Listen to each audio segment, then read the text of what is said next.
during my investigation, I'm like, I need to talk to somebody at the highest levels. This will give you an idea of the kind of people we talk to. And this is the only one I'm going to talk about using their name because they died 2 years ago. In spring 2021, I actually flew with a couple colleagues of mine to Las Vegas, and I met with Senator Harry Reid about 9 months before he died. And of course, he's a private citizen now, and I wanted to brief him on the topic, and I wanted to get his kind of thought leadership on it because, he was a Gang of Eight member, right? Which is the top most cleared senators and congressmen. He was the majority leader, for God's sakes, of the Senate.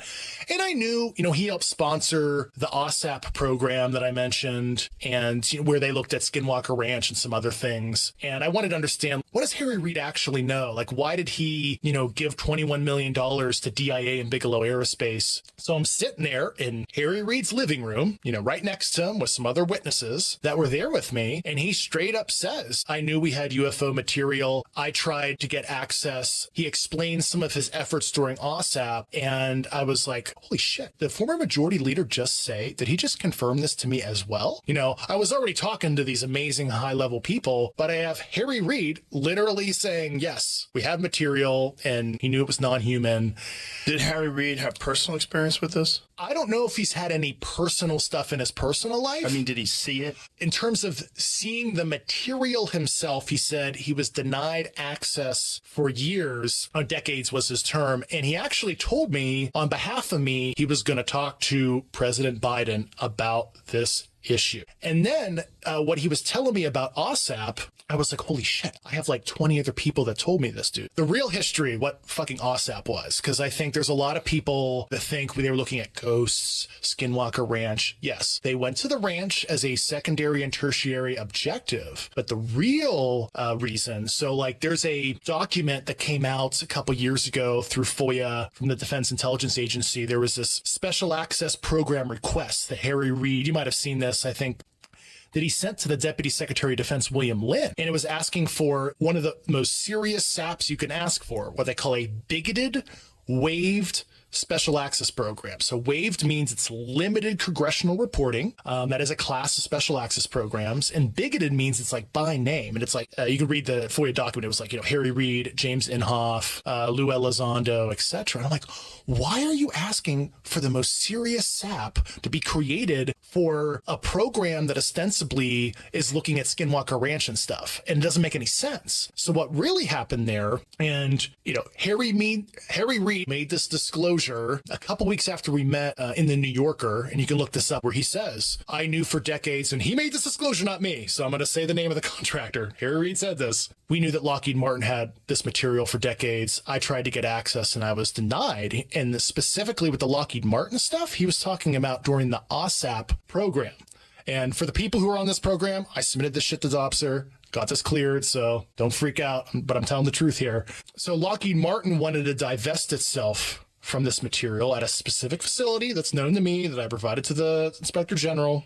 And the idea was, if they made a catcher's mitt, a security catcher's mitt for this shit, most serious SAP possible, the contractor and the other government customer, which was the Central Intelligence Agency, for that specific Lockheed material. And it was shit that they recovered from like the 50s and stuff. It was like bits and pieces of like hull structure, shit like that. So they were going to tech transfer it. And the $21 or $22 million was actually for Bigelow Aerospace to build out facilities in Las Vegas and material analysis equipment. And I saw the staff meeting slides. I saw the paperwork. Like there's a paperwork trail I've seen on this shit. And I talked to the people involved in this program. And, even Jim Lakatsky, who ran the program, who's a retired DIA officer, PhD in engineering, even made this disclosure in his book, Skinwalkers at the Pentagon, page 152 to 153. And he also made a disclosure a couple weeks ago, I think it was on Weaponized podcast with Jeremy Corbell and George Knapp, where he's like, yeah, we had a whole craft and we broke into the hall and we gained access.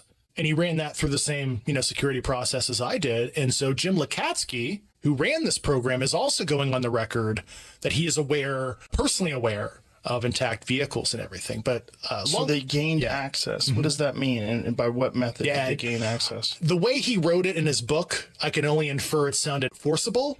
So through some kind of means, I don't know if it was like CO2 laser or something. I don't actually know how they gained access, but imagine it was not permissive access. They like broke into the damn thing.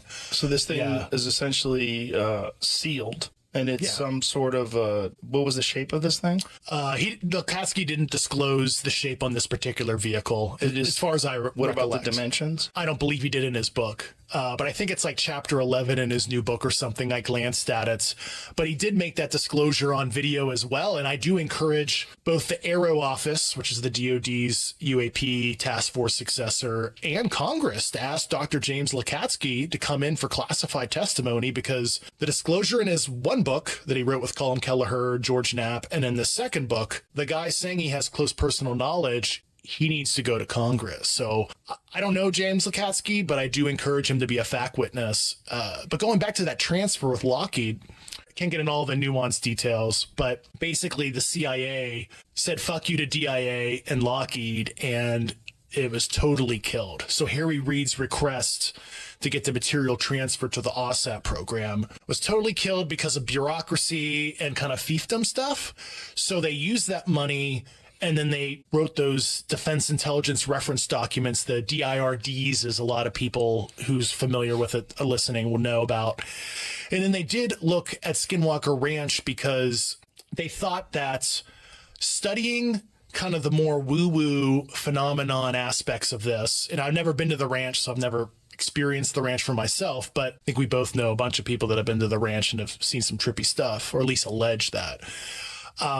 They thought that they would be able to gain currency with the program, and in this case, CIA, to unlock the key for the Lockheed Martin stuff, which actually, I'll tell you right now, it's like so weird to say that, but I ran that shit through security. Yeah, to me, it's like an out-of-body experience to talk about that kind of detailed sensitivity, stuff like that. But basically, they studied the ranch to gain favor, to be like, hey, look at all this stuff we're figuring out, this paranormal stuff that's somehow connected to the phenomenon on the ranch. But ultimately, they never gained favor with the government customer. And then the program kind of died a slow death because of a lot of politics in the Pentagon. So that's kind of the long but short of it with the OSAP program that, I wanted to make sure the public knew it's not what you think it was. There was some other stuff behind the scenes that, I wanted to speak truth to power on.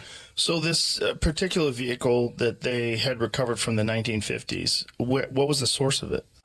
Those details I did not get cleared. So, okay. Yeah. So they have in possession this thing. They gain access to this thing. And what do they report once they've gained access to it? Oh, those details I do not know. That's probably a question for Dr. Lockheed. I presume he knows those details. I don't know. So this thing is housed somewhere. It is, yes. Currently.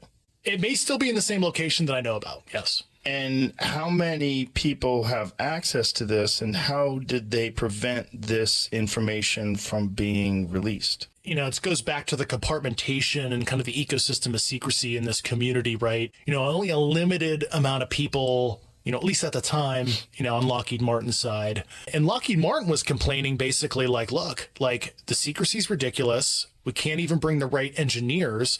Like, imagine you're like a hot shot engineer. It might be hot too. I don't know. But that, you're fresh out of grad school. Maybe you're like the best PhD electrical engineer. You want to do cool shit. You want to publish an IEEE. You want to climb the ladder corporately, and that kind of thing. A Lockheed Martin executive comes to you, yeah, dude, I can reach into something really crazy, but you're never going to publish papers on it.